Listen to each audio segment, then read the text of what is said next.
I'm Alexander Kelly. I am a theatre and games maker and a mentor for other artists. I'm also a reader at Leeds Beckett University in theatre and performance, and until very recently I was one of two co-artistic directors of Third Angel, a theatre company based in Sheffield.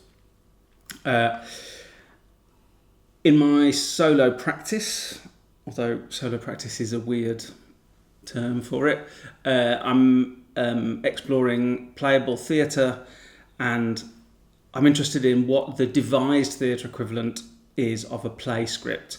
Is there a format or a set of instructions for making a devised show that you could give to different groups and they would all make their own version of sort of the same show but sort of different, so their inputs changes the show that they're given to make.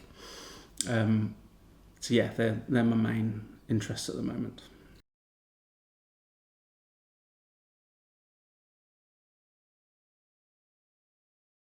The contract is different with every audience or participant, depending on what you're interested in doing as an artist. And I think, speaking very broadly, a lot of the work that I've been involved in making, we set up a structure which is game-like.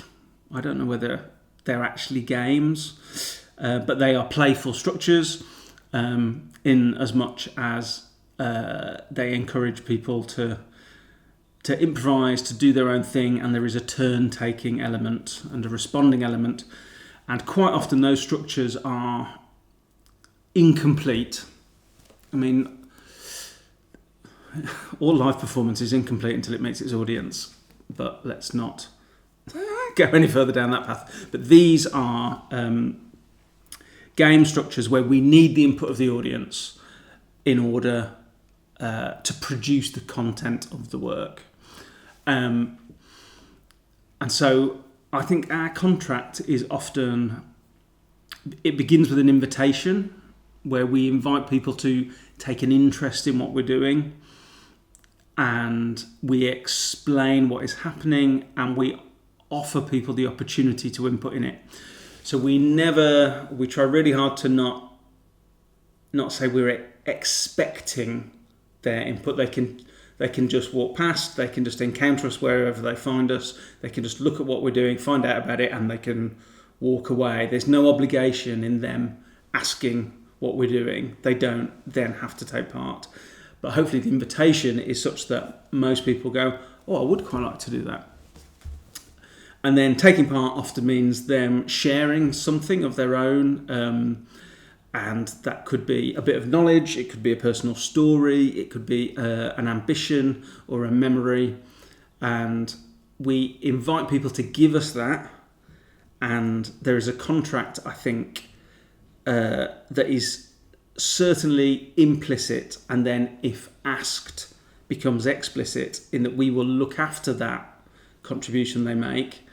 After they've given us the story, let's say it's a story they're giving us to include in the project, after they've told the story, they are then more explicitly asked, are you happy to give us that? Because when you start telling a story, you often don't know what it's going to include.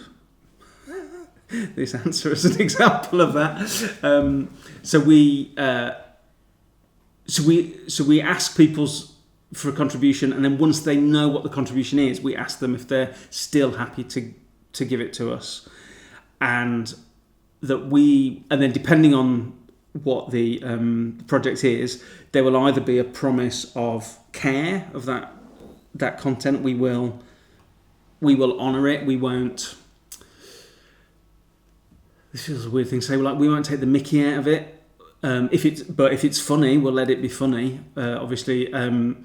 And it might be that the correct contract is that is acknowledged where that story comes from, or it might be that it's kept anonymous. And sometimes that's to do with the project, and sometimes those details of the contract become apparent in your conversation with the audience member. And sometimes I've definitely explicitly been asked to not to either not name the person who told the story, but we can use the story, or sometimes it just feels right to make it more anonymous. And I think sometimes there's been an acknowledgement, you can have it, but you can't use it until I've left. If people would want the opportunity to tell the story themselves, if they're still in the space. And I think also what we have an idea of what the contract is, but we definitely hone it over the first few encounters with an audience, because you always find that the way people read the invitation is always slightly different to what you expect, and the aspects of what it is you're doing that people are more interested in, you can't predict. So sometimes you do have to go, well, if people are going to do that, then we need to make sure that they feel secure in giving us that bit.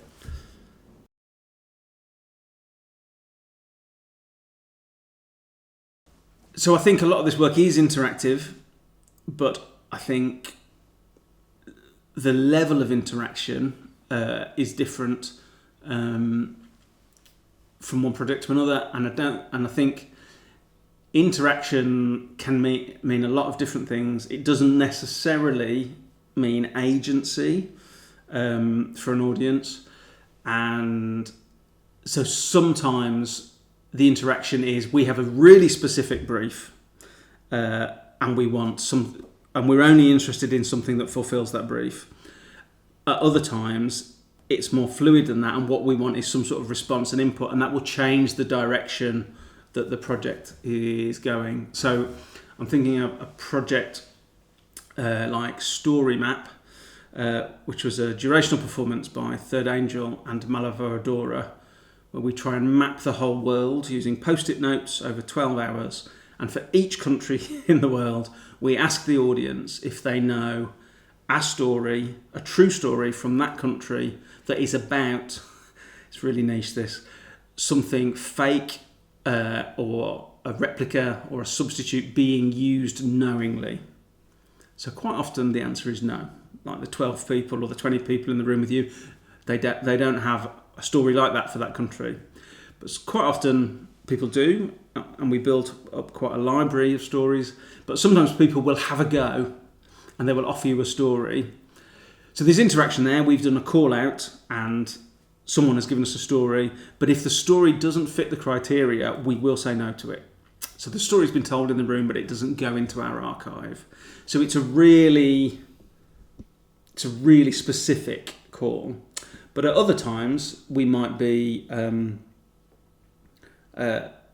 so in the desire paths, we're renaming the streets of the town or city we're in, and people can talk to us for as long as they want. They sometimes rename more than one street. There's no agenda. We ask for people to name a street after a hope or a dream for the future, but we never say no unless it's a street name that is inciting hatred. Pretty much anything else goes. And even though the invitation is to commemorate something for the future, people will sort of quite often memorialise something from the past, and we allow that, even though that's not what the call is. So sometimes it is, and we are guided by that in the way the first audience is responded. So it is interactive, but the amount of freedom the audience have in their response and their contribution definitely varies from one show to another or one project to another.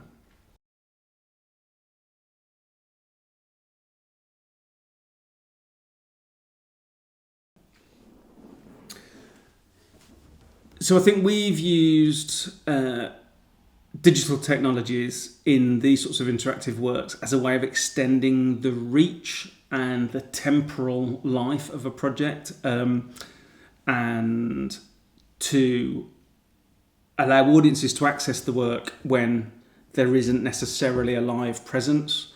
A lot of our work is either in a theatre or a nominated performance space at a particular time, or it's durational. So we might be there for 10 hours, but you still have to turn up during those 10 hours to contribute. But there are some of the projects we've done online And they might be Twitter hashtag games as a way of collecting stories. You don't have to be online while the audience are contributing to that. Or there are performers who are recorded giving video instructions, like staff training videos. I'm thinking of a project called The Distraction Agents, where as an audience member you are trained to work for the Department of Distractions, and you can do your training whenever you want. Training is designed to be done a day a week over 5 days, but if you want to do it all on a Sunday afternoon, the videos are always there for you to access, for you to listen to the different trainers, and then to go and do the tasks they set you. And you can do those tasks as much as you want or as little, because the next set of instructions will always be waiting for you whenever you want to access it. So it allows these sorts of participatory projects to fit into the shape of people's lives more, or for them to share those ideas with friends, to play as a group. So I think it's that sort of freedom that it takes away the onus on there having to be a live presence, which for a long time we in Third Angel, we only did work where we were there. Even film and video work, we only ever screened it when we could introduce it, because it was always really important for us to be in the room with the audience. And then gradually I think we discovered and began to appreciate the freedom more of, you don't always have to be there, and it can still be interactive. Maybe the first of those is we did a project called Pleasant Land, where we went looking for England, and we travelled around the country, and we would go into chip shops or bars and say, we're looking for we're trying to find out what Englishness means, or we're looking for England, are we looking in the right place? But we also had an online questionnaire which asked similar questions, but also asked people to nominate a new national anthem and that sort of thing. And that, so people could submit to that, and then once they'd done that, every month we would send them a digital postcard back. So it was a much more delayed interaction, still conversational, we hoped, but it just allows for those, the different timescales that people live in, depending on what their commitments are. It allows for a slower, more, and possibly more thoughtful interaction, perhaps.